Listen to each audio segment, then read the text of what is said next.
What's up guys, it's James Allen, the out-of-state investor, and today we're going to continue with our mini-series and get into part 5 of how to buy a rental property, where I'm going to talk today about how to make offers on a rental property, renegotiate if you have to, and conduct your due diligence period to make sure that the deal you found really is a deal after all. These things I'm going to talk about today have helped me to win competitive deals and also understand the important things to look at in order to mitigate risk on a property that I'm purchasing.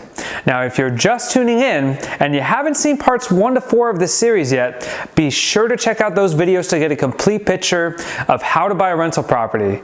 I've attached links to those episodes in the description below. Now, before I get started, go ahead and smash that like button and subscribe to the channel to get notified for new real estate videos just like this one. With that said, let's get started.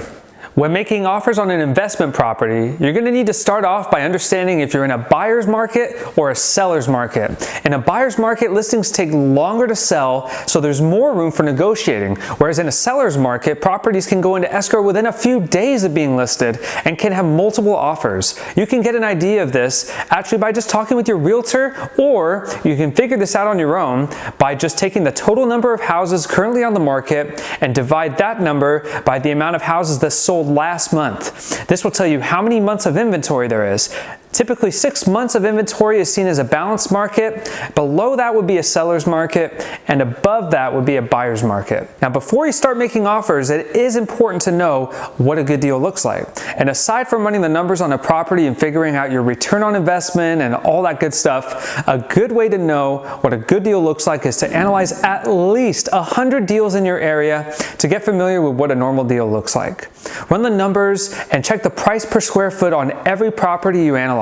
And eventually you'll come across a deal that will be a lot cheaper than the others when it comes to price per square foot. This could be the great deal you're looking for. Now, the reason I bring this up is because depending on the kind of house you're making an offer on, you're going to have to adjust your strategy accordingly. For instance, if I'm looking at a nice retail priced turnkey deal on the market and it's a buyer's market, then I might be able to take my time, schedule a showing, check it out with my realtor, and then I can make an offer that's about 10% below asking price and have a pretty good chance of getting it. Now, if there's a house that's been sitting on the market for 200 days, you're likely to have some flexibility from the seller no matter what the general market is like.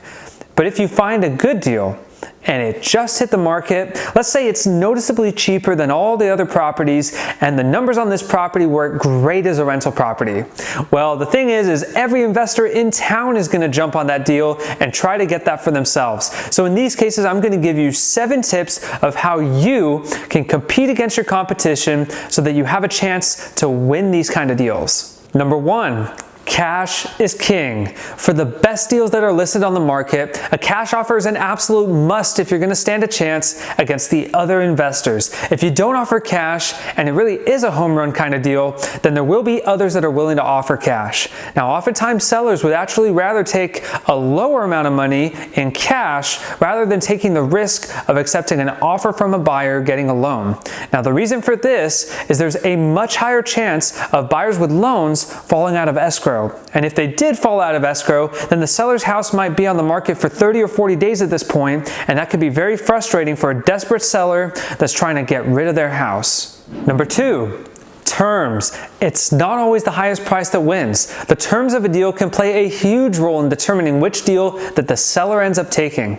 Terms are going to include things like your due diligence period, your closing date, earnest money, is there an appraisal or finance contingency, or any other contingencies that you might have put in the contract. So with all that said, typically the quicker and easier you make it for your seller, the better you improve your odds of having your contract accepted.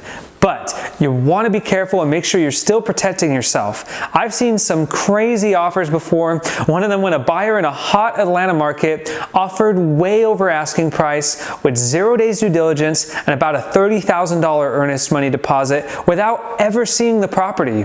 I highly recommend never getting that crazy with your offers. My point is, though, there is a happy medium in all this. Be competitive, but make sure that you're protected enough to where you feel comfortable with the deal that you're offering on. Number 3, be the first or the last. So what do I mean by this? I mean that you want to be either the first person making an offer or the last one. You want to be the first because you may get the seller to jump at your offer and sign it before all your competition arrives, and that bumps up the price, making it into an all-out bidding war.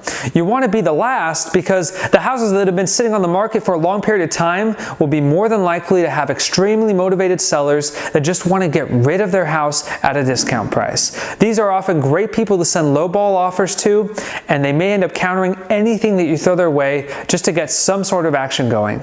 Other than houses with a lot of days on market, expired listings can be another thing you can actually target, which your agent will be able to help you with. These are sellers that had their houses on the market for a long period of time and weren't able to sell them successfully. These could be great leads to follow up with and can turn into good deals. Number 4, make offers sight unseen. On really competitive deals, you may have to skip that showing with an agent and make an offer sight unseen to even have a chance to compete. Make sure you protect yourself if you're making these kind of offers by giving yourself ample time in your due diligence period. Understand that in most states, you will have the opportunity to pull out of escrow without any fee if something came up in the inspection that you didn't expect. But with that said, make sure that you check all that stuff with your agent before you make any offers sight unseen.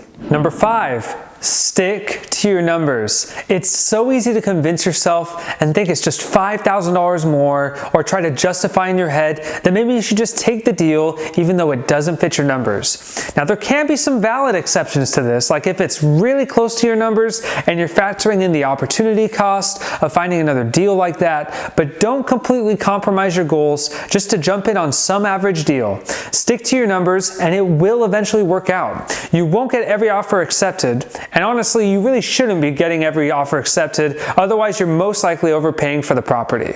Number 6, escalation clause. An escalation clause can be a great tool to use in a multiple offer situation.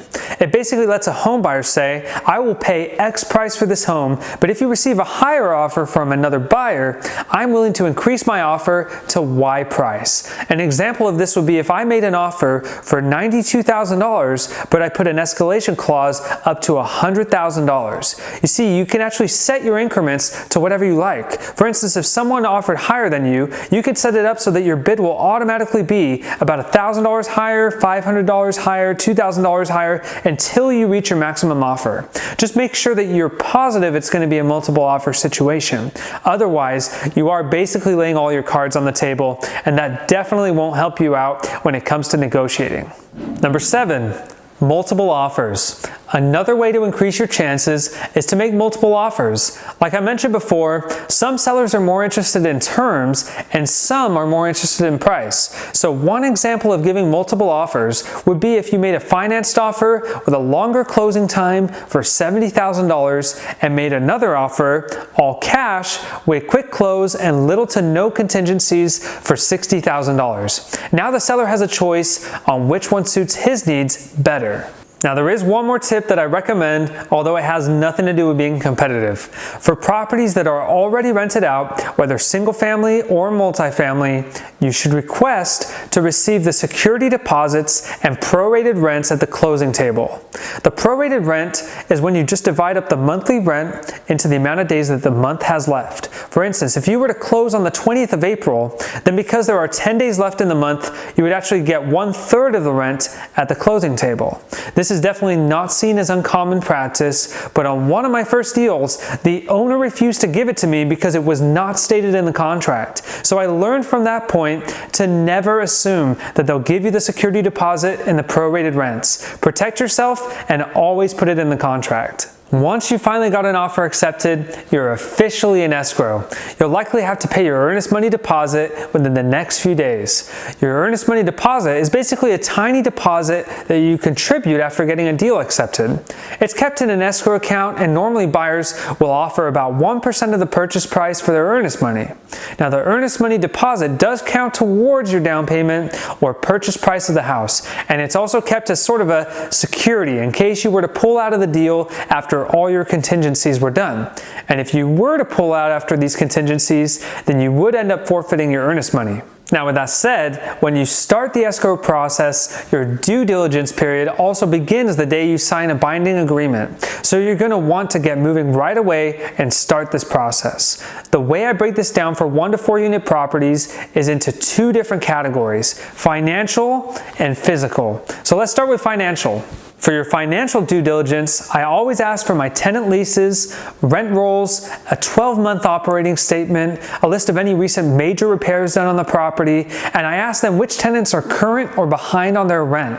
I also recommend having your contractor to walk through the property and give you a bid on any repairs needed in the property if you haven't already done that. Also, use this time to double check on other things, like if the property is located in a flood zone. Get your insurance quotes sorted out as well if you haven't already done so, and double check your comps to make sure you're not overpaying, because you always make your money when you buy and not when you sell. For your physical due diligence, this comes down to your inspection. You're going to want to book this immediately, especially if you just have a short due diligence period. This is because inspectors are often busy and may not be available right away. So you want to book them and ask them how long it will take for them to send you the report once the inspection is done. This way you have an idea of the latest date that you should be having the inspection. Inspectors are trained in finding things that contractors aren't, which is why it's important to have an inspection done. When they send you a report, look it over with your real estate agent, contractor, and even reach out to your inspector if you have any questions. You'll start to get a better understanding of this report as you gain experience along the way. But start with the major components of the house, such as the roof, electrical, plumbing, HVAC, and the foundation. Those are most likely the biggest expenses that you're going to come across, so it's a good place to start. After that, look over all the little things that come up and ask questions when you don't understand. Understand that it can be a little scary to look at your inspection report and see a bunch of problems listed on the house. It's okay if there's a lot of minor things listed. They are inspectors and they are supposed to find all the little problems that lie within a house, and you should expect to see a lot of things that need fixing. Not all of these things need to be addressed though, and if you're unsure about which ones you should fix, speak with your team members and get their thoughts. Other than that, if you feel like there's a possibility of termites maybe because it has wood siding, then go ahead and order a pest inspection as well. This will probably only be an extra $50 out of your pocket.